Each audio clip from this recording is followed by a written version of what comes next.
जय हिंद बच्चों। विटान क्लासेस में मैं हनुमंत सिंह सभी का हार्दिक स्वागत करता हूं। आज मैं विज्ञान विषय का मैं पहला पार्ट ले रहा हूं कि कई बच्चों के कमेंट आ रहे हैं और कई जो मुझसे ऑफलाइन में जुड़े हैं वो भी कह रहे हैं कि सर विज्ञान का करवाइए गणित के साथ साथ। तो मैंने आज विज्ञान का पहला पार्ट लिया है जिसमें बोर्ड में आने वाले प्रश्न, महत्वपूर्ण प्रश्न वही करवाऊंगा। कम से कम समय में पाठ पूरा करने की कोशिश करूंगा क्योंकि आपको पता है कि पिछले साल का जो पेपर आया वो बहुत टेक्निकल पेपर था, अच्छा पेपर था। तो मैं ये कहता हूं आपकी ज्यादा से ज्यादा विज्ञान की किताब में से ही पढ़ें। अगर आप विज्ञान की बुक्स का सहारा लेंगे तो आपके बहुत ज्यादा अच्छे परसेंटेज आएंगे। तो मैं विज्ञान की बुक्स में जो इंपॉर्टेंट चीजें केवल वही आपको बताऊंगा। वैसे तो हर चीज इंपॉर्टेंट है, लेकिन जो 2000 पिछले साल बोर्ड में आए हुए क्वेश्चन उनके अलावा जो कौन से अच्छे प्रश्न बन रहे हैं वो मैं इस पाठ में कवर करूंगा। और उम्मीद है कि आपको ये मेरा विज्ञान विषय का जो तरीका है वो पसंद भी आएगा। तो चलते हैं विज्ञान पाठ एक, रासायनिक अभिक्रियाएं और समीकरण। अब देखो, अपने पाठ का नाम है रासायनिक अभिक्रियाएं और समीकरण, यानी इसमें इस पाठ में जो दो पदार्थों के बीच क्रिया होती है और उसके फलस्वरूप जो पदार्थ बनते हैं उनके बारे में बताया गया, समीकरण को कैसे संतुलित करते हैं। तो उसी के बारे में तो मैं पहला प्रश्न ज्यादा नहीं लिखाऊंगा, मैं आपको तरीके बताऊंगा कि इस टॉपिक से किस टाइप के प्रश्न बन सकते हैं। अब देखो, इसके अंदर एक प्रश्न बन रहा है कि रासायनिक अभिक्रिया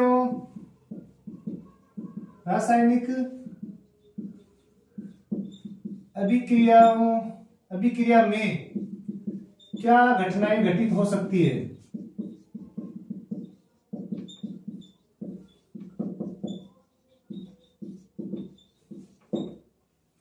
रासायनिक अभिक्रिया में क्या घटनाएं घटित हो सकती है या रासायनिक अभिक्रिया फलस्वरूप कौन सी चीजें हमें देखने को मिलती है। तो पहली चीज क्या है कि रासायनिक अभिक्रिया होती है तो उसकी अवस्था में परिवर्तन हो सकता है, अवस्था में परिवर्तन।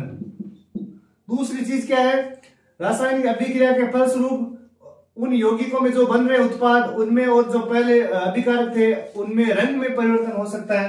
तो दूसरा है रंग में परिवर्तन।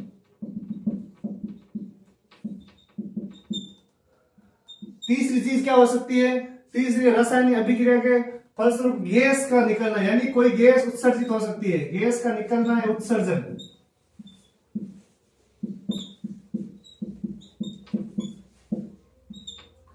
गैस का निकलना है उत्सर्जन। और चौथी चीज कौन सी है, तापमान में परिवर्तन। तापमान में आप साथ साथ में लिखते रहे अपनी कॉपी में, ताकि आपको मैं प्रश्न के हिसाब से नहीं, मैं अपने टॉपिक के हिसाब से चल रहा हूं। जो अच्छा प्रश्न बन रहा है वहां वो यहाँ लिखा रहा हूं और किस तरीके से बोर्ड एग्जाम में आपको पूछे जाएंगे वो तरीके बता रहा हूं मैं। ये चार चीजें इसके अंदर कि भाई जब रासायनिक अभिक्रिया होती है तो उसमें कौन कौन सी चीजें हो सकती है। तो पहली चीज क्या है भाई, अवस्था में परिवर्तन हो सकता है। अवस्था कौन सी होती है, अवस्था भौतिक, जैसे ठोस अवस्था, ठोस से गैस में बदल सकता है, द्रव अवस्था में बदल सकता है। तो आपको इतना याद रखना, अवस्था में परिवर्तन, रंग में परिवर्तन, गैस का निकलना है उत्सर्जन और तापमान में परिवर्तन। ये एक अच्छा प्रश्न बन रहा है यहाँ पे। अब अपन आगे चलते हैं, जो महत्वपूर्ण है, जो आने वाले प्रश्न है वही मैं करवा रहा हूं कम से कम समय में। अब देखो, इससे आगे एक चीज है जहां से आपके प्रश्न बन रहा है, हिट एंड ट्रायल विधि। हिट एंड ट्रायल विधि। अब ये आपके जो मान लो आपके रिक्त स्थान आता है उसके अंदर आ सकती है हिट एंड ट्रायल विधि कहां काम आती है। या इस तरीके से प्रश्न पूछ सकते हैं कि रासायनिक समीकरणों को संतुलित करने की विधि को खाली जगह देके के नाम से जाना जाता है। तो हिट एंड ट्रायल विधि किस काम आती है, रासायनिक समीकरणों को संतुलित करने की विधि, संतुलित करने की विधि। यह है आपके हिट एंड ट्रायल विधि। ये आपके छोटा प्रश्न, एक नंबर का प्रश्न यह बन सकता है कि रासायनिक, दोनों तरीके से बता रहा हूं कि आपको एक तो ये पूछ ले हिट एंड ट्रायल विधि क्या है, तो आप बता देना रासायनिक समीकरणों को संतुलित करने की विधि को हिट एंड ट्रायल विधि कहते हैं। या आप ये कह सकते हो कि रिक्त स्थान आ सकता है कि रासायनिक समीकरणों को संतुलित करने की विधि को किस नाम से जानते हैं, तो हिट एंड ट्रायल विधि। अब देखो, एक समीकरण ले लेते हैं, उसको संतुलित करते हैं। अब मान लो हमारे पास समीकरण है प्लस H2O और फिर है आपके Fe2O3 प्लस H2। अब इसको संतुलित करें उससे पहले हमें दो चीजें ध्यान रखनी है कि ये जो इधर वाले जो आपस में क्रिया कर रहे हैं इनको क्या कहते हैं, तो इनको कहते हैं क्रियाकारक, इनको क्रियाकारक भी कहते हैं और या अभिकारक भी कहते हैं। अभिकारक, क्रियाकारक या अभिकारक। अब मान लो इनकी परिभाषा आ जाए कि इनकी परिभाषा क्या है कि क्रियाकारक क्या है, तो रासायनिक अभिक्रिया में भाग लेने वाले पदार्थ क्रियाकारक और अभिक्रिया फलस्वरूप बनने वाले पदार्थ, तो ये तो है रासायनिक अभिक्रिया में भाग लेने वाले पदार्थ, रासायनिक अभिक्रिया में भाग लेने वाले पदार्थ, यानी ये अभिक्रिया में भाग ले रहे और इनसे जो अभिक्रिया होगी, जो चीज बनेगी, जो भी प्राप्त होगा उत्पाद, उसको बोलेंगे उत्पाद, और ये है उत्पाद।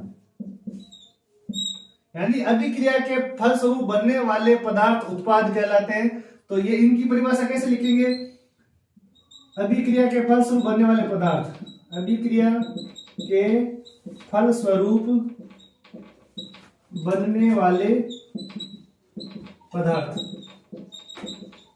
अब देखो दो परिभाषा मैंने कवर कर दी यहाँ पे।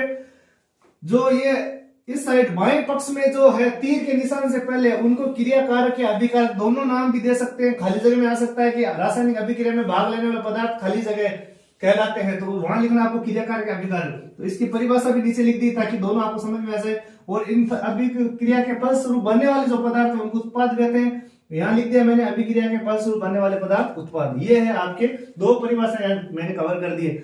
अब देखो इसको संतुलित करना है। संतुलित कैसे करेंगे, यानी Fe क्या है, आयरन।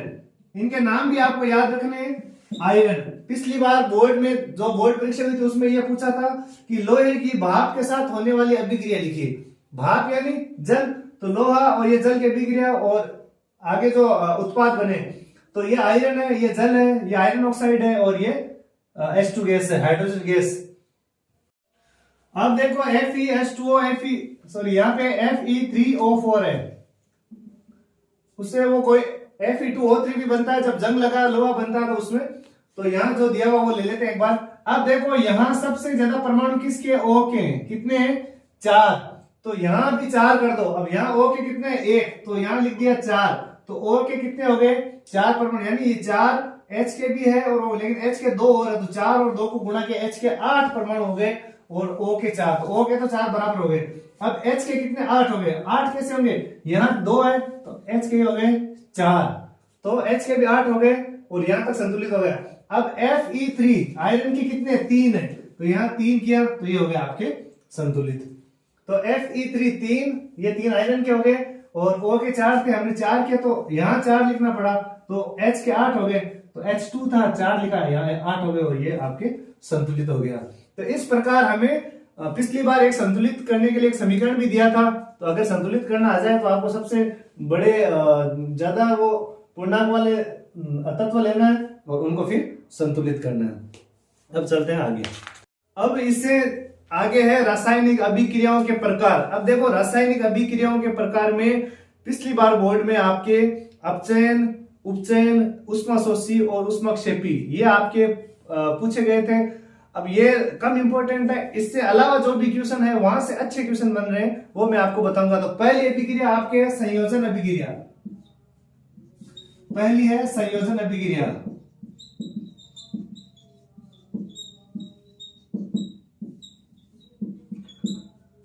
अब संयोजन अभिक्रिया कौन सी है, संयोजन अभिक्रिया ऐसी अभिक्रिया जिसमें 2 या 2 से अधिक अभिकारक जुड़कर एकल उत्पाद का निर्माण करते हैं, वह अभिक्रिया संयोजन अभिक्रिया कहलाती है। तो अपन परिभाषा कैसे लिखेंगे इसकी, ऐसी अभिक्रिया जिसमें 2 या 2 से अधिक, अब अधिक अभिकारक या क्रियाकारक, अभिकारक मिलकर दो ऐसी अभिक्रिया जिसमें दो या दो से अधिक अभिकारक मिलकर एकल उत्पाद का निर्माण करते हैं। एकल उत्पाद का निर्माण करते हैं।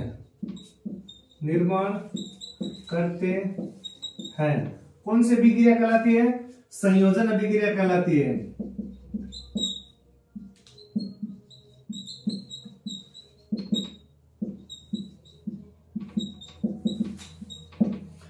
अब देखो संयोजन अभिक्रिया को इजीली कैसे समझ सकते हैं हम। संयोजन का अर्थ अगर हमें पता है तो आपके गलत नहीं होगा। संयोजन का मतलब क्या होता है? जुड़ना। यानी अगर दो चीजें या दो अभिकारक या दो क्रियाकारक आपस में जुड़ के एक उत्पाद बना रहे हैं उसको संयोजन अभिक्रिया कहेंगे। बस इतना याद रखना। अगर आपको मान लो इसकी थोड़ी सी लैंग्वेज टफ है तो इसको आप ऐसे भी लिख सकते हैं, जब दो से अधिक क्रियाकारक मिलकर एक उत्पाद का निर्माण करते हैं उसे संयोजन अभिक्रिया कहते हैं। तो आपके गलत नहीं होगा। अब सबसे छोटा उदाहरण लेते हैं ताकि आपको, मान लो आपके इस प्रश्न आए कि संयोजन अभिक्रिया की परिभाषा लिखकर एक अभिक्रिया समीकरण लिखिए। तो सबसे छोटा C+O2 और ये क्या बना रहा है? CO2। यानी ये है कोयले के दहन की, C क्या है? कार्बन। तो कोयले के दहन की रासायनिक अभिक्रिया, ये कोयले के दहन की अभिक्रिया। अब देखो संयोजन अभिक्रिया में आपके जो सबसे महत्वपूर्ण प्रश्न बन रहा है यहां, वो मैं बता रहा हूं। CaO, ये देखो कैल्शियम, CaO का मतलब है कैल्शियम ऑक्साइड। इसकी क्रिया जल के साथ करवा रहे हैं, H2O। तो क्या उत्पाद बनेगा? CaOH का होल ट्वाइस और प्लस उष्मा। अब देखो आप जब बचपन में, अभी आपका बचपन ही चल रहा है, आपने चूने का पत्थर देखा होगा। गांव में चूने का पत्थर आसानी से अवेलेबल हो जाता है। जब उसको पानी में डालते हैं तो उसमें बुलबुले निकलते हैं और पानी में जब आप अंगुली डालोगे तो आपको गरम गरम महसूस होगा, जलने लगेगी। तो वही अभिक्रिया है कि चूने का पत्थर है तो चूने का पत्थर का सूत्र क्या हो गया? CaO। ये है आपका बिना बुझा हुआ चूना। CaO का मतलब हुआ बिना बुझा हुआ चूना। जब इसको पानी में डालोगे तो CaOH का होल ट्वाइस, इसका नाम क्या होगा? इसको होल ट्वाइस बोलते हैं। कैल्शियम OH का है हाइड्रोक्साइड। आपके जो चौथा पार्ट है, चौथे पार्ट में शायद जो ये समूह है कार्बन और उसके यौगिक, उसमें OH वो सब आए हुए हैं। तो कैल्शियम हाइड्रोक्साइड ये बना रहा है और उष्मा मुक्त कर रहा है। तो ये दोनों मिलकर क्या बना रहे हैं? तो अगर आपको ऐसा पूछे कि ये किसका उदाहरण है तो ये है आपके संयोजन अभिक्रिया का। अब यहां लिख लो, इसका नाम क्या है? Calcium oxide. Calcium oxide. अब इसको दूसरे किस नाम से जानते हैं? बुझा हुआ चूना, सॉरी बिना बुझा चूना। बिना बुझा चूना। अब देखो कोई भी चीज जो बिना बुझी उसको पानी में डालोगे तो बुझ जाएगी। तो इससे जो बनेगा वो बुझा हुआ चूना बनेगा। ये किसका सूत्र है? ये जल का सूत्र है। ये किसका है? इसको क्या बोलेंगे? Ca क्या है? Calcium. Calcium hydroxide. Calcium hydroxide, इसका नाम, रासायनिक नाम है कैल्शियम हाइड्रोक्साइड और इसका दूसरा नाम है बुझा हुआ चूना। बुझा हुआ चूना। यह अभिक्रिया, इसको कैसे भी घुमा फिरा के पूछ सकते हैं कि एक कैल्शियम ऑक्साइड जल से क्रिया करके एक यौगिक बनाता है जो दीवारों पर सफेदी करने के काम आता है। तो उसका क्या होगा? CaOH का होल ट्वाइस। अब देखो ये आप जब गांव में पहले दीवारों पे सफेदी करते थे, अब तो पेंट वगैरह आ गए, लेकिन वो जैसे हम उसको बोलते हैं कली बोलता आपा बा कली करता ने जब भी करता तो 2 दिन बाद दीवार चमकती बिको भी कारण हो। क्योंकि जब बुझो चूनो है, जल क्रिया बिना बुझे चूना और चूना पत्थर है, और पानी क्रिया करे जना एक पानी को घोल बनावे सफेद सफेद, वो जब दीवार पर कर ना पा तो 2 दिन या 1 दिन बाद में दीवार चमकी। क्यों? कि वो जब वायुमंडल में क्रिया करी, जब एक मैंने कार्बन डाइऑक्साइड गैस बात तो वायुमंडल मुक्त जी और कैल्शियम कार्बोनेट बनाई और कैल्शियम कार्बोनेट की चमक अपन दिखाई दी। अब देखो आ तो अभिक्रिया होगी ताकि बुझा हुआ चूना बनावा की। तो देखो दोबारा बता देता हूं, कैल्शियम ऑक्साइड की जल के साथ क्रिया करने पर कैल्शियम हाइड्रोक्साइड और उष्मा मुक्त होती है। अब इससे आगे क्या है, अब देखो कैल्शियम हाइड्रोक्साइड, कैल्शियम हाइड्रोक्साइड इसकी कार्बन डाइऑक्साइड गैस से क्रिया होती है, तो क्या बनता है, कैल्शियम कार्बोनेट प्लस जल। कैल्शियम हाइड्रोक्साइड की कार्बन डाइऑक्साइड से क्रिया कराने पर कैल्शियम कार्बोनेट और जल बनता है। अब ये चीज है आपके, जो आपने घोल या जो दीवारों पे पुताई की है वो इसकी पुताई, इस घोल की पुताई की है। अब ये क्या करेगा, जो वायुमंडल की कार्बन डाइऑक्साइड है उससे क्रिया करेगा, और उससे जब क्रिया, वायुमंडल में कार्बन डाइऑक्साइड तो है, सब गैसें, हाइड्रोजन भी है, ऑक्सीजन भी है, नाइट्रोजन भी है, कार्बन डाइऑक्साइड भी है, तो जो कार्बन डाइऑक्साइड है उससे क्रिया करेगा, तब ये कैल्शियम कार्बोनेट में बदल के और जल मुक्त करेगा, और जल है जो वाष्प के रूप में हवा में मुक्त हो जाएगा। तो ये है आपके सबसे महत्वपूर्ण दो अभिक्रिया, दोनों अच्छी तरह से याद कर लें। ये है बुझा हुआ चूना, बुझा हुआ चूना, और यह है आपके CaCO3 का क्या मतलब, कैल्शियम कार्बोनेट, चूना पत्थर, कैल्शियम कार्बोनेट। अब इससे एक अच्छा सवाल बन रहा है कि दीवारों पर सफेदी करने पर 2-4 दिनों बाद दीवारों पर चमक क्यों आ जाती है, तो आप इसका उत्तर क्या दोगे कि बुझे हुए चूने की या उस घोल की क्रिया जब वायुमंडल की कार्बन डाइऑक्साइड गैस से होती है तो कैल्शियम कार्बोनेट बनता है और जल वाष्प के रूप में मुक्त हो जाता है। तो अच्छा प्रश्न है, ध्यान रखिए इसका। अब इससे आगे जो अभिक्रिया आपके बुक में वो है ऊष्माक्षेपी अभिक्रिया, और इसका प्रश्न 2022 में आ चुका है, तो इसको मैं बहुत शॉर्ट में बताऊंगा। ऊष्माक्षेपी अभिक्रिया किस प्रकार की क्या अभिक्रिया है, तो इसका आप शॉर्ट में ध्यान रखना। ऐसी अभिक्रिया जिसमें ऊष्मा का उत्सर्जन होता है, उत्सर्जन होता है, वह अभिक्रिया ऊष्माक्षेपी अभिक्रिया कहलाती है। ऐसी अभिक्रिया जिसमें ऊष्मा का उत्सर्जन होता है वह किस प्रकार की अभिक्रिया है, ऊष्माक्षेपी अभिक्रिया कहलाती है। अब देखो इसमें क्या प्रश्न पूछेंगे आपको, एक छोटा प्रश्न बन रहा है, श्वसन, जब हम सांस लेते हैं, सांस लेने की क्रिया, श्वसन एक अभिक्रिया है। मान लो आपकी खाली जगह भी आएगी, अवैध संख्या के प्रश्न भी आएंगे, तो ये किस श्वसन, यानी अब जब सांस लेते हैं तो किस प्रकार की अभिक्रिया है, तो ऊष्माक्षेपी अभिक्रिया। अब आप कह दोगे सांस लेने में ऊष्माक्षेपी अभिक्रिया कैसे आई, तो देखो जब हम सांस लेंगे, जब आप वापस आप हाथ आगे करके आप देखोगे तो आपको थोड़ी गर्माहट महसूस होगी, तो वो, या आप नाक के आगे हाथ करके आप देख सकते हो हल्का हल्की गर्म हवा आएगी, तो क्या है, जब सांस अंदर जाती है और जब वापस आती है तो ऊष्मा का उत्सर्जन करती है। तो श्वसन किस प्रकार की अभिक्रिया है, ऊष्माक्षेपी अभिक्रिया है, ये आपको ध्यान रखना है। और इससे आगे एक और है ऊष्माक्षेपी अभिक्रिया किस प्रकार की, देखो साग सब्जियों को विघटित होना, साग सब्जियां क्या होती है, जब हम जो कचरा होता है साग सब्जियों का, जब हम काम में लेते हैं उनके बाद जो कचरा उनको जब भूमि में एक जगह गड्ढा खोद के उसके अंदर डाल दिया जाता है, तब वो विघटित हो जाती है, खाद बनाती है, तो वे किस प्रकार की अभिक्रिया है, तो साग सब्जियों के विघटित होकर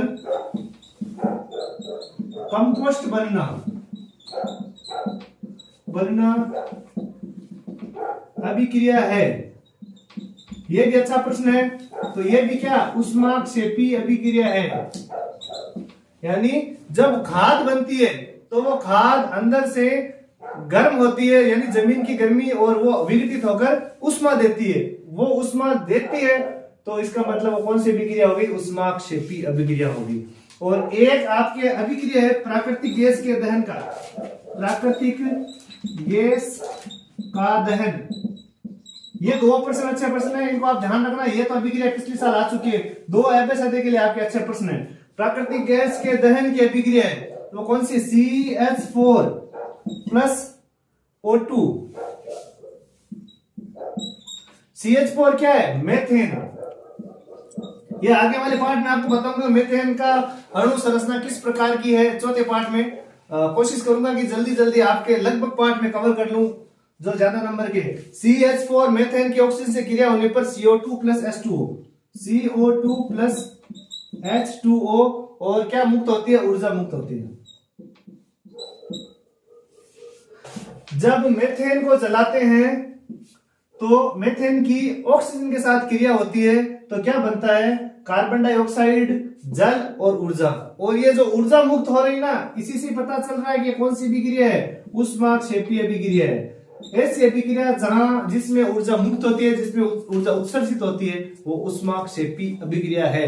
तो इसमें जो अच्छे प्रश्न बन रहे हैं वो मैंने सब कवर कर दिए, 3 ही प्रश्न बन रहे हैं, इससे ज्यादा इसमें ऊष्माक्षेपी में प्रश्न नहीं बन रहे। तो ये अच्छी तरीके से तैयार करें। ये अभिक्रिया लिख के आप याद रख लें कि मेथेन की ऑक्सीजन के साथ क्रिया करने पर, अब इसमें कैसे प्रश्न पूछ सकते हैं कि प्राकृतिक गैस की क्रिया ऑक्सीजन करने पर एक गैस और जल बनता है, एक गैस X बनती है और वो गैस चूने के पानी को दूधिया कर देती है। कौन सी गैस है, तो वो गैस कौन सी है, ये कार्बन डाइऑक्साइड गैस है जो चूने के पानी को दूधिया कर देती है। चूने के पानी को दूधिया कर देती है, वो है कार्बन डाइऑक्साइड गैस।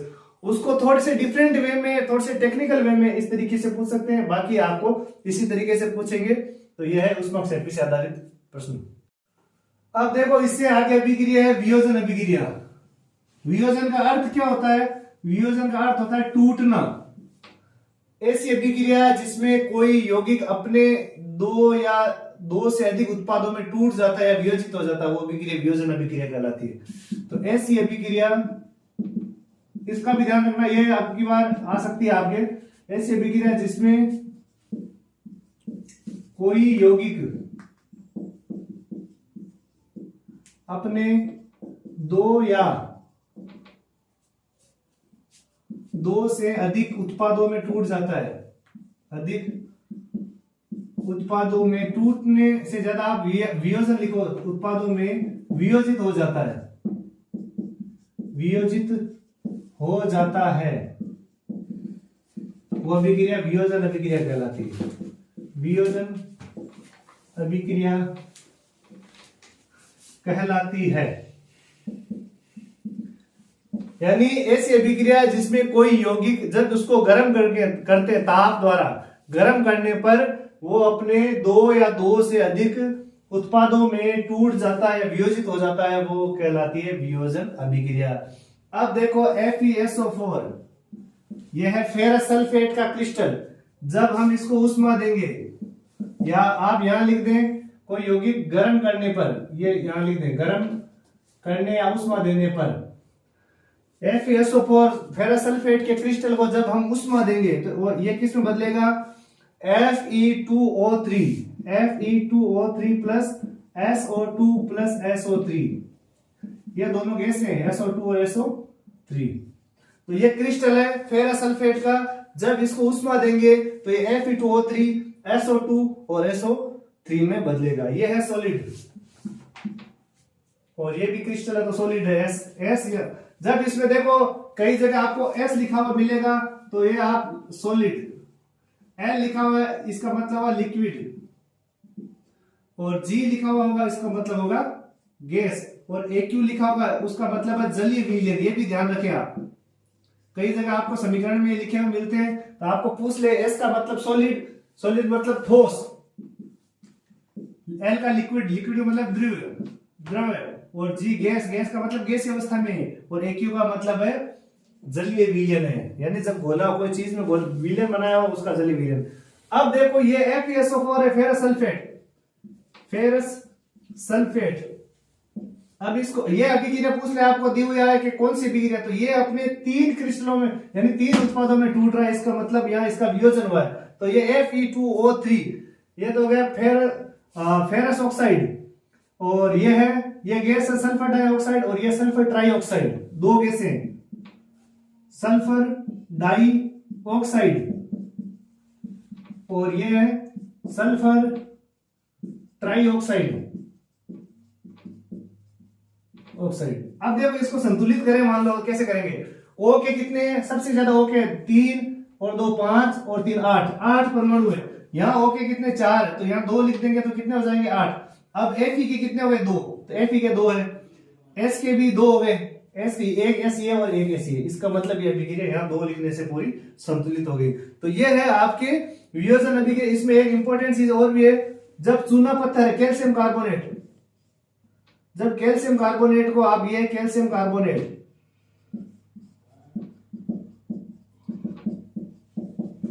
इसको गर्म करोगे, ये डेल्टा का चिन्ह भी आ सकता है गर्म करने में, तो इसको जब गर्म करोगे, दूसरा नाम है इसका चूना पत्थर, जब इसको गर्म करोगे तो किस में टूटेगा, ये कैल्शियम ऑक्साइड और कार्बन डाइऑक्साइड गैस मुक्त होगी।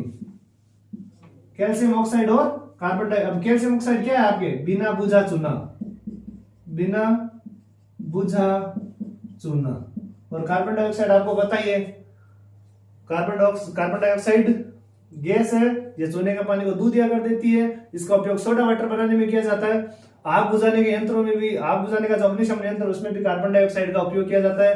क्यों किया जाता है, क्योंकि ये भारी गैस होती है, नीचे रहती है, और जब आग लगती है तो उसको एक कंबल की तरह उस लपेट लेती है, जिससे आग बुझ जाती है। ये एक्स्ट्रा नॉलेज है आपके लिए। अब चलते हैं आगे। अब देखो, अभी हम कौन सी अभिक्रिया पढ़ रहे हैं, वियोजन अभिक्रिया। और वियोजन अभिक्रिया में एक इंपॉर्टेंट चीज और है इसके अंदर, वियोजन अभिक्रिया। अब देखो, वियोजन अभिक्रिया में जो आने वाला क्वेश्चन है वो क्या है कि जब AgBr का क्या मतलब हुआ, silver bromide, silver bromide, silver bromide को जब सूर्य के प्रकाश में रखते हैं, सूर्य के प्रकाश में रखते हैं, तो ये किस में विघटित हो जाता है, Ag और Br2, Ag और Br2, सिल्वर और ब्रोमाइड में ये विघटित हो जाता है। अब देखो, इसको संतुलित कैसे करेंगे, ब्रोमीन की यहां संयोजकता 2, तो यहां लिखेंगे 2, तो ब्रोमीन की 2 लिखी तो सिल्वर की भी 2 हो गई, तो यहां 2 हो गई। अब ये इंपॉर्टेंट क्यों है, क्योंकि इस पूरी अभिक्रिया का उपयोग ब्लैक एंड व्हाइट फोटोग्राफी में, श्वेत श्याम फोटोग्राफी, श्वेत श्याम फोटोग्राफी में किया जाता है। ये ध्यान रखना आपको, फोटोग्राफी में किया जाता है। अब श्वेत श्याम फोटोग्राफी क्या है, जो पहले, अब तो यूज में नहीं है, आउट ऑफ यूज है, लेकिन जो पहले यूज होती थी black and white photos, black and white photography, उसमें ये काम में आती थी।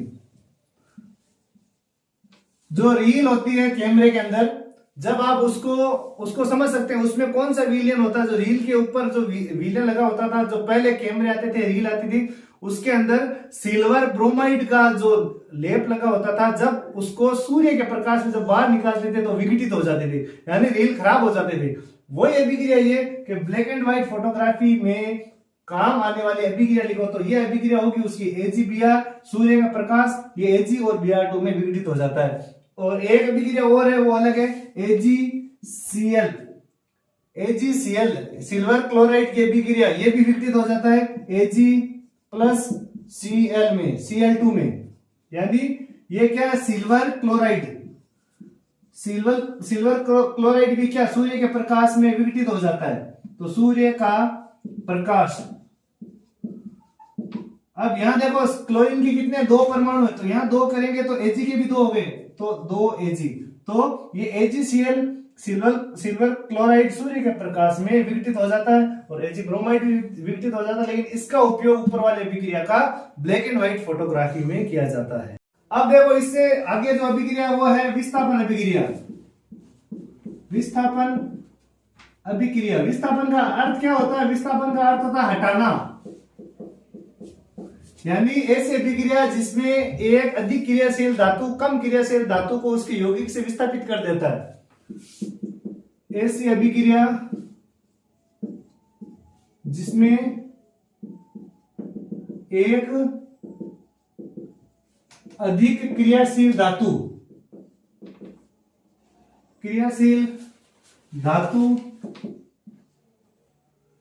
कम क्रियाशील धातु को उसके यौगिक से विस्थापित कर देता है, विस्थापित कर देता है, विस्थापन अभिक्रिया कहलाती है। विस्थापन अभिक्रिया कहलाती है, यानी विस्थापन अभिक्रिया क्या है, ऐसी अभिक्रिया जिसमें एक अधिक क्रियाशील जो तत्व होता है वो कम क्रियाशील तत्व को उसके यौगिक से विस्थापित कर देता है या धातु को उसके यौगिक से विस्थापित कर देता है। अब देखो हम यहाँ अभिक्रिया लेते हैं Fe प्लस लोहे की Fe प्लस CuSO4। अब देखो ये दोनों आपस में यौगिक जुड़े हुए हैं। अब ये ज्यादा ताकतवर है, ये ताकतवर क्या करेगा, इस धातु को यहां से हटा देगा और खुद इसके साथ क्रिया कर लेगा। तो CuSO4 में Fe किसके साथ क्रिया करेगा, SO4 के, तो क्या क्रिया हुई FeSO4 और विस्थापित किसको किया, कॉपर को, तो Cu को वहां से विस्थापित कर दिया। तो इसमें अधिक क्रियाशील आयरन कम क्रियाशील कॉपर को कॉपर सल्फेट से विस्थापित कर देता। तो ये तो है आयरन और ये है कॉपर सल्फेट। और यहां जो यौगिक आयरन सल्फेट के साथ मिलकर जो यौगिक बना है वो है फेरस सल्फेट। फेरस सल्फेट और कॉपर को विस्थापित कर दिया, तो ये है तांबा कॉपर। ये है आपके विस्तार। अच्छी अभिक्रिया ये आपके, इस बार आप इसको मोस्ट बोल सकते हो, अगर इस आएगा तो इसमें से प्रश्न या थोड़ा सा घुमा फिरा के भी पूछ सकते हैं। तो विस्थापन अभिक्रिया के जितने भी आपके उदाहरण हैं वो अच्छी तरह से एक बार देख लें। और अब देखो आगे एक अभिक्रिया और बता रहा हूं मैं, लेड की कॉपर क्लोराइड के साथ अभिक्रिया Pb, ये लेड CuCl2 कॉपर क्लोराइड के साथ अभिक्रिया। अब CuCl2 लेड, ये क्या शीशा, इसको लेड या शीशा बोलते हैं। Cu कॉपर क्लोराइड, इसकी अभिक्रिया इसके साथ होती है तो क्या होता है, ये किसको विस्थापित करता है। अब देखो Pb कॉपर को विस्थापित कर देगा, Pb अधिक क्रियाशील है तो PbCl2 के साथ अभिक्रिया करके कॉपर को यहां से विस्थापित कर देगा। विस्थापित का मतलब इसमें से हटा देगा।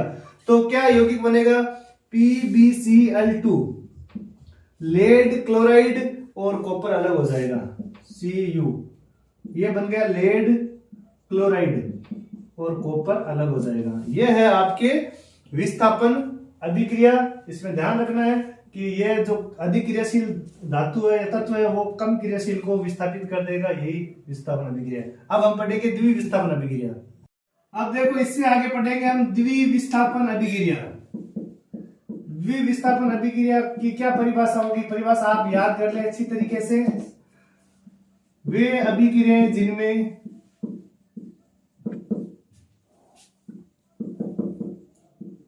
जिनमें आयनों का,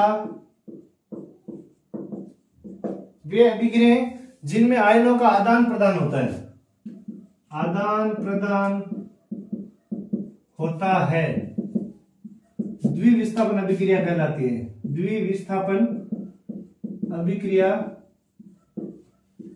कहलाती है।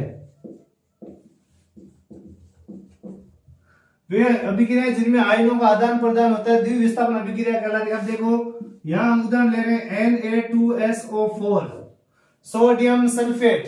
अब इसकी क्रिया किसे करवा रहे हैं, BaCl2 बेरियम क्लोराइड से, सोडियम सल्फेट की बेरियम क्लोराइड से अभिक्रिया करवा रहे हैं। तो क्या बनेगा, बेरियम सल्फेट और sodium chloride NaCl, barium sulphate और सोडियम क्लोराइड। अब देखो इसके अंदर क्या है, ये तो है धनात्मक तत्व और ये ऋणात्मक, ये धनात्मक और ये ऋणात्मक।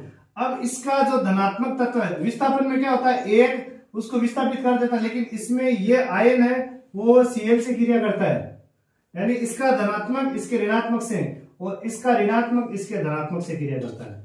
तो जब बेरियम की सल्फेट से क्रिया हुई तो BaSO4 हो गया और सोडियम की क्लोराइड से क्रिया हुई तो सोडियम क्लोराइड बन गया। यानी यहां इसने Na ने इसको प्रतिस्थापित कर दिया और Ba ने इसको प्रतिस्थापित कर दिया, तो Na की क्रिया होगी Cl के साथ। अब देखो NaCl के साथ 2 क्यों नहीं है, तो Na और Cl, Na की संयोजकता होती है +1 और क्लोराइड की होती है -1, ये दोनों कट गई तो NaCl हो गया। और यहाँ बेरियम की संयोजकता +2 और SO4 की संयोजकता -2। अब ये दोनों यहाँ आती है लेकिन अब दोनों बराबर है तो दोनों कट गए आपस में, तो बेरियम सल्फेट बन गया। अब ये देखो यहाँ BaCl2 कैसे आया, तो Ba इसकी +2 होती है, Cl की -1 होती है। अब 2 इसके नीचे आएंगे, एक यहाँ, एक तो हम लिखते नहीं है, एक तो अपने आप में एक है प्रोनाउन, और Cl2, ऐसे इनकी संयोजकता निर्धारित होती है। तो Na ने Cl से क्रिया कर ली, NaCl बना दिया, बेरियम ने SO4 सल्फेट से क्रिया करके ये बन गया बेरियम सल्फेट। Barium sulphate. और ये क्या है? Sodium chloride, sodium chloride. और इधर वाले क्या है? ये है बेरियम क्लोराइड, बेरियम क्लोराइड। और ये है सोडियम सल्फेट, सोडियम सल्फेट। अब देखो इसमें इसने इसको प्रतिस्थापित किया, विस्थापित किया, और बी ने इसको विस्थापित, यानी दो विस्थापन हुए, इसलिए इसका नाम है द्विविस्थापन अभिक्रिया। अब इसमें इंपॉर्टेंट चीज यही है कि इसकी परिभाषा और एक अभिक्रिया समीकरण आपको पूछ सकते हैं, या संतुलित करना आपको दे सकते हैं कि इसमें संतुलित कैसे करेंगे। अब देखो आगे चलते हैं। अब देखो इससे आगे जो अभिक्रिया है वो दोनों पिछली बार आ चुकी है, फिर भी थोड़ा सा मैं कम से कम टाइम में इसको पूरा करता हूं। एक तो है ऑक्सीकरण, या आपको आपके किताब में इसका नाम लिखा हुआ है उपचयन। इसमें क्या होता है? ऑक्सीजन से संयोग, ऑक्सीजन से संयोग और हाइड्रोजन की कमी, हाइड्रोजन की कमी। अब देखो इसका एक उदाहरण ले सकते हैं, Cu+O2। कॉपर की ऑक्सीजन के साथ क्रिया करने पर, तापन करने पर क्या बनता है? CuO, copper oxide. इसका मतलब इसके अंदर ऑक्सीजन का संयोग हो गया और ये बन गया, तो ये हो गया आपके उपचयन अभिक्रिया या ऑक्सीकरण अभिक्रिया। और दूसरा Cu, एक तो ऑक्सीजन से तो संयोग होता है और हाइड्रोजन की कमी होती है। ये इतना याद रखें आप, इससे ज्यादा आपको पढ़ने की जरूरत नहीं, क्योंकि पिछली बार डीपली ये आ चुका है। अब अपन चलते हैं अपचयन में। अपचयन में क्या होता है? उल्टा होता है इसका, हाइड्रोजन से संयोग होता है, हाइड्रोजन से संयोग और ऑक्सीजन से कमी, ऑक्सीजन की कमी। बस इतनी आप याद रख लो तो आपके आ भी जाएगी, तो कोई समस्या नहीं होगी। ऑक्सीजन की कमी। अब परिभाषा अपने आप बना देना आप कि वह अभिक्रिया जिसमें हाइड्रोजन से संयोग और ऑक्सीजन की कमी होती है वह अपचयन होती है, वह अभिक्रिया जिसमें ऑक्सीजन से संयोग और हाइड्रोजन की कमी होती है वो उपचयन होता है। अब देखो इसमें कैसे होगा? Cu। अब देखो कॉपर ऑक्साइड का हाइड्रोजन से संयोग होता है। अब देखो हाइड्रोजन से क्रिया कर, इसका मतलब यहाँ अपचयन हो गया। हाइड्रोजन से संयोग होता है तो Cu और प्लस H2O। इसका मतलब क्या हुआ? इसके अंदर ऑक्सीजन था पहले, तो ऑक्सीजन यहां से तो इसकी कमी होगी, कॉपर अलग हो गया तो ऑक्सीजन की तो कमी होगी, और हाइड्रोजन से संयोग, यहां संयोग हो रहा है हाइड्रोजन से, इसका मतलब ये किसका उदाहरण है? अपचयन का उदाहरण। बस इतना याद रखना आपको। अब चलते हैं अगली अभिक्रिया में। अब देखो अगली सबसे इंपॉर्टेंट इस पार्ट की जो अभिक्रिया है, सबसे महत्वपूर्ण अभिक्रिया है, इसमें से प्रश्न आने का बहुत ज्यादा चांस है। इसको आप अच्छी तरीके से याद कर ले, रेडॉक्स अभिक्रिया। ये पिछली बार भी नहीं आई है, तो ये इस बार के लिए महत्वपूर्ण है। रेडॉक्स अभिक्रिया क्या है? ऐसी अभिक्रिया जिसमें उपचयन व अपचयन, उपचयन व अपचयन, ऐसी अभिक्रिया जिसमें उपचयन और अपचयन दोनों होते हैं या दोनों साथ साथ चलते हैं,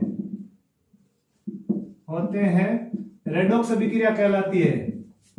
रेडॉक्स अभिक्रिया कहलाती है। देखो वह अभिक्रिया जिसमें ऑक्सीकरण भी हो गया या उपचयन भी हो गया, अपचयन भी हो गया, तो वो क्या होगी? रेडॉक्स अभिक्रिया। अब इसका उदाहरण देखो, CuO plus H2, Cu plus H2O। अब देखो अब उपचयन क्या होता है? उपचयन में होता है कि कोई पदार्थ ऑक्सीजन से क्रिया करता है। यहां देखो H2 है और यहां H2 के साथ क्या जुड़ गया? O। तो इसका मतलब H का ये उपचयन हो गया, यहां H2 का उपचयन हो गया। अब यहां देखो इसके साथ ऑक्सीजन था और ऑक्सीजन अलग हो गया, यहां निकल गया, ऑक्सीजन की कमी होगी। जब ऑक्सीजन की कमी होती है तो होता है अपचयन। बस इतना याद रखो आप। अगर पूछे किसका उपचयन हुआ है, तो हाइड्रोजन का तो उपचयन हुआ है और कॉपर का अपचयन हुआ है। उपचयन कैसे हुआ? हाइड्रोजन ऑक्सीजन से क्रिया की, हाइड्रोजन ने, हमने पहले यहां लिखा था कि ऐसी अभिक्रिया जिसमें ऑक्सीजन से संयोग होता है, ये देखो संयोग हो रहा है, तो वो होगी उपचयन, और ऑक्सीजन की कमी होगी तो होगा अपचयन। तो ये रेडॉक्स अभिक्रिया उदाहरण है, उदाहरण भी तैयार रखें और परिभाषा बहुत अच्छी तरीके से याद कर ले। अब देखो आपकी बुक में दो उदाहरण और है, वो दोनों में बता देता हूं आपको। एक तो है ZnO+C, Zn प्लस CO। अब इसमें आपको पूछे कि किसका उपचयन हुआ किसका अपचयन हुआ। अब आप देखो ऑक्सीजन किसके साथ जुड़ा है, ये C है, ये अकेला था, यहाँ ऑक्सीजन जुड़ गया, इसका मतलब इसका उपचयन हो गया। पहले पहले वाले कोर्स में ऑक्सीकरण आता था तो पता चल जाता भाई O जुड़ा तो ऑक्सीकरण हो गया। यहाँ याद रखना C के साथ O जुड़ा है तो इसका उपचयन हो गया। और यहाँ ऑक्सीजन पहले था लेकिन इसकी कमी हो गई, Zn अकेला रह गया, तो Zn का क्या हुआ है, अपचयन। तो C का तो उपचयन कार्बन का, और जिंक का हुआ है अपचयन, ये याद रखना है आपको। अब एक उदाहरण और है आपके, MnCl2, MnCl2, MnO2 sorry, MnO2 की क्रिया हाइड्रोक्लोरिक अम्ल से करवाई जाती है, तो MnCl2 प्लस 2H2O और प्लस Cl2 बनता है। यानी MnO2 की क्रिया मैग्नीज डाइऑक्साइड की क्रिया हाइड्रोक्लोरिक अम्ल के साथ करवाते हैं, तो MnCl2, 2H2O और Cl2। थोड़ी सी एक्स्ट्रा नॉलेज बता देता हूं आपको।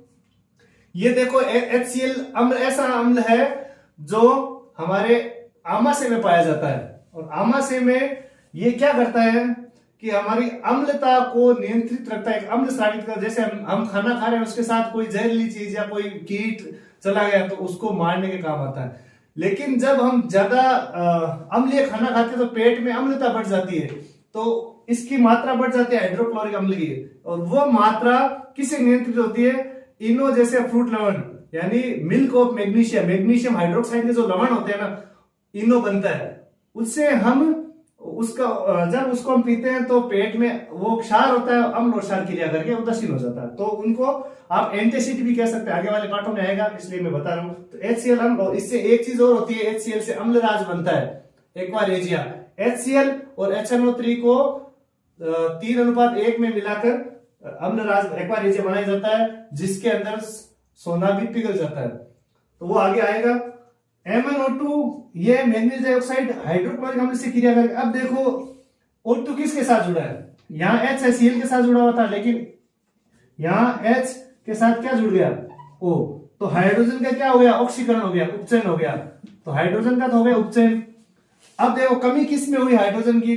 अब हाइड्रोजन पहले ऑक्सीजन यहाँ जुड़ा हुआ था, लेकिन ऑक्सीजन की जगह यहाँ क्या जुड़ गया, Cl2, Mn के Mn अपचित हो गया, मैग्नीज है उसका क्या हो गया, अपचयन हो गया। पहले ऑक्सीजन था जुड़ा हुआ, फिर ऑक्सीजन की कमी हो गई, Cl2 जुड़ गया, तो ऑक्सीजन की कमी हो गई, इसका मतलब क्या हुआ कि इसका अपचयन हो गया, और हाइड्रोजन के साथ ऑक्सीजन जुड़ गया, ये हो गया उपचयन। ये आपको अच्छी तरीके से ध्यान रखना है, मैंने अच्छी कोशिश की है आपको अच्छी तरीके से समझाने की। अब यार देखो एक्वारेजिया का नाम आ गया तो मैं आपको क्लियर कर देता हूं, यहाँ इस पार्ट में नहीं, तीसरे पार्ट में है, लेकिन अब आ गया तो इसलिए मैं आपको यही समझा देता हूं। एक्वारेजिया में क्या होता है, सांद्र HCl और एक होता है HNO3 नाइट्रिक अम्ल, नाइट्रिक अम्ल, इसका 3 भाग और इसका 1 भाग मिला के क्या बनता है, एक्वारेजिया बनता है। एक्वारेजिया गोल्ड को यानी सोने को भी गला सकता है, ये सोने को गला सकता है, और ये एक बलवत्ता द्रव्य, सोने और प्लेटिनम, प्लेटिनम भी अच्छी धातु है, नोबल उत्कृष्ट धातु है, तो सोने और प्लेटिनम को भी ये गला सकता है। तो आपको इतना पूछ सकते हैं कि एक्वारेजिया किसका संतान है, तो सांद्र हाइड्रोक्लोरिक अम्ल 3 भाग और HNO3 नाइट्रिक अम्ल का 1 भाग मिलके एक्वारेजिया बनता है। अब देखो इससे आगे एक छोटा सा टॉपिक है संक्षारण। संक्षारण में क्या होता है, अम्ल जल वाष्प या आर्द्रता वायु के संपर्क में आने पर धातुएं संक्षारित हो जाती है, संक्षारित यानी खराब हो जाती है, संक्षारित हो जाती है। इस प्रक्रिया को संक्षारण कहते हैं, इस प्रक्रिया को संक्षारण कहते हैं। अब देखो ये तो ज्यादा इंपॉर्टेंट नहीं है, लेकिन आपको इससे पूछे चांदी और तांबे पर किस प्रकार की परत चढ़ती है, संक्षारण। चांदी का संक्षारण होता तब कौन सी परत चढ़ती है, तो चांदी के संक्षारण में काले रंग की परत, काले रंग की परत। और तांबे का संक्षारण होता है, तो तांबे के संक्षारण में कौन सी परत, तांबे पर किस रंग की परत चढ़ती है, तो तांबे पर हरे रंग की परत, हरे रंग की परत, इसका संक्षारण होता है। और मान लो लोहे का संक्षारण होता है तो कौन सी परत चढ़ती है, तो लोहे के संक्षारण में भूरे रंग की परत चढ़ती है, भूरे रंग की परत। ये आपको ध्यान रखना है। संक्षारण 3 धातुओं में चांदी पर काले रंग की परत चढ़ जाती है, यानी चांदी जब पुरानी हो जाती है, हवा के संपर्क में लगातार आती रहती है, तो उस पर काले रंग की परत चढ़ जाती है। तांबे के जब हम जैसे हम घरों में लोटे यूज करते हैं तांबे के, तो उसके अंदर देखना आप हरे रंग की परत जमी हुई दिखाई देगी, तो तांबे पर हरे रंग की परत होगी। और लोहे पर, जब लोहे पर जंग लगता है, आपका क्या काट लगे, तो लोहे पर जंग लगने पर भूरे रंग की परत चढ़ती है। अब देखो एक लास्ट प्रश्न आपको बता रहा हूं, एक ही प्रश्न बन रहा है कि चिप्स की थैलियों में कौन सी गैस भरी होती है, चिप्स की थैलियों में या पैकेट में, थैलियों तो थोड़ा अजीब नाम है, पैकेट में कौन सी गैस भरी होती है, तो आपको बताना उत्तर एबीसीडी के लिए अच्छा क्वेश्चन है, नाइट्रोजन गैस। अब नाइट्रोजन ही क्यों भरते हैं, कार्बन डाइऑक्साइड क्यों नहीं भरते, ऑक्सीजन क्यों नहीं भरते, नाइट्रोजन किस प्रकार की गैस है, अक्रिय गैस है, अक्रिय गैस है। यानी ये नाइट्रोजन जो अंदर चिप्स भरी होती है उसके अंदर नाइट्रोजन गैस भी होती है साथ में, वो एक अक्रिय गैस है, वो खुद क्रिया नहीं करती और ऑक्सीजन से संपर्क यानी उसका चिप्स का ऑक्सीकरण नहीं होने देती। और क्या करती है, ऑक्सीजन से संपर्क नहीं होने देती। तो चिप्स के पैकेट में याद रखो नाइट्रोजन गैस भरी होती है, उसका कारण यह है कि ये अक्रिय गैस है जिससे चिप्स खराब नहीं होती लंबे समय तक, तो उसका अपचयन नहीं होता है। तो ये था। इससे आगे एक देखो, एक अगर आप चित्र, पिछली बार इसमें 2 चित्र पूछे थे बोर्ड में, तो अगली बार मैं आपको एक चित्र बता रहा हूं और वो चित्र अच्छी तरह से 2 बार 3 बार बना ले। वो चित्र अगर इस पार्ट में से आएगा तो वही आएगा, तो आप वो बनाए चित्र, तो वो करते हैं उसकी प्रैक्टिस। अब देखो सबसे महत्वपूर्ण जो आपके चित्र है वो एक आप अच्छी तरीके से तैयार करें, जल का विद्युत अपघटन। ये चित्र बहुत अच्छी तरीके से आप बना लें, विद्युत अपघटन। इसका चित्र पहले 1 या 2 बार बोर्ड में आ चुका है। ये एक बीकर है,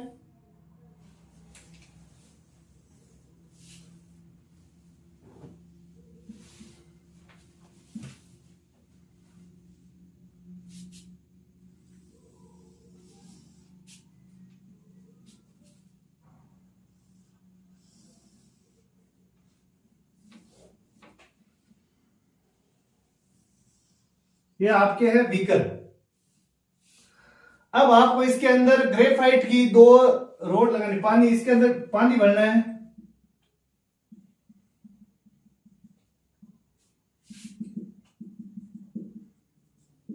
ये हमने भर लिया पानी। अब इसके अंदर 2 परख नलियां लगाई,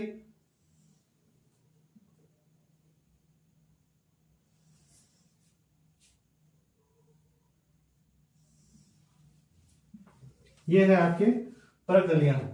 अब इसके अंदर क्या लगाई हुई है, ग्रेफाइट की छड़ें। यहां है ग्रेफाइट की छड़ें।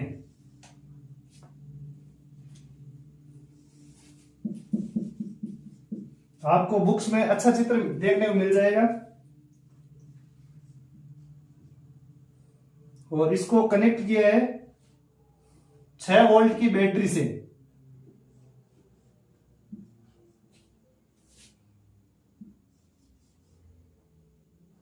यह है कुंजी।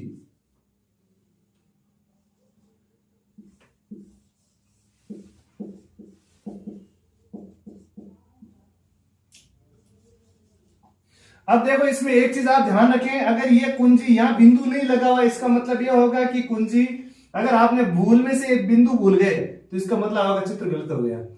यह बिंदु होगा, इसका मतलब कुंजी चालू है। चालू का मतलब यहाँ विद्युत धारा प्रवाहित हो रही है। अगर विद्युत धारा प्रवाहित होगी तो यहाँ पे गैसें बनेगी, अदरवाइज गैसें नहीं बनेगी।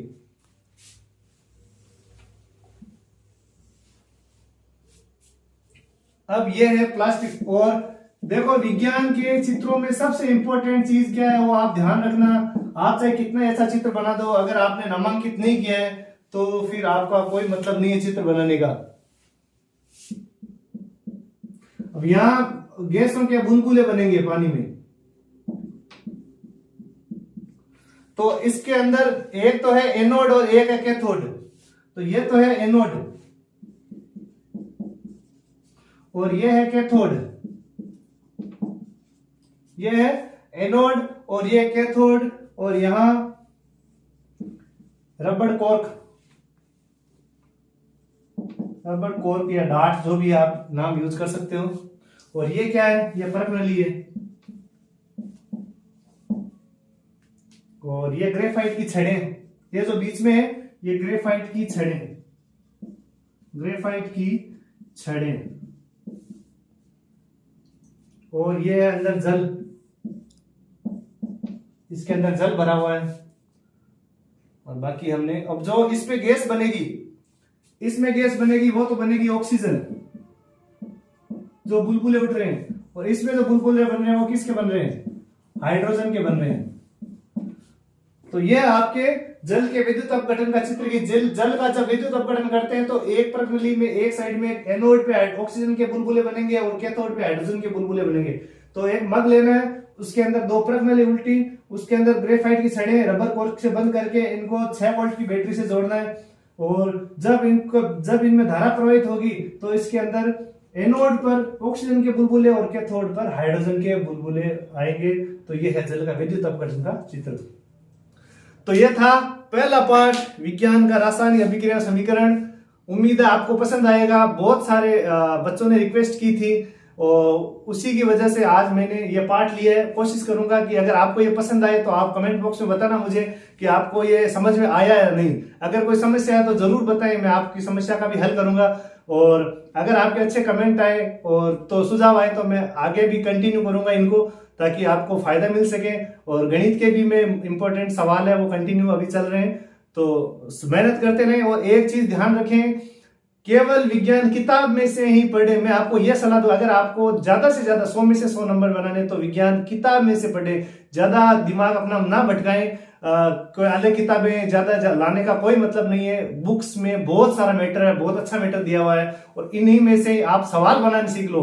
विज्ञान का यही है कि आप जब अपने आप सवाल बनाने सीख जाओगे तो आपको बहुत अच्छा समझ में आएगा। तो ये मेरी कोशिश कैसी लगी आपको जरूर बताएं कमेंट बॉक्स में। और अगर आपने मेरे चैनल को सब्सक्राइब नहीं किया तो सब्सक्राइब कीजिए, अपने दोस्तों तक पहुंचाइए ताकि उन्हें गणित और विज्ञान के लेसन उपलब्ध हो सके। और एग्जाम से पहले मैं आपको इंग्लिश ग्रामर भी करवाऊंगा, तो जुड़े रहें और नोटिफिकेशन ऑन रखें ताकि जो भी नया वीडियो है वो आप तक पहुंचे।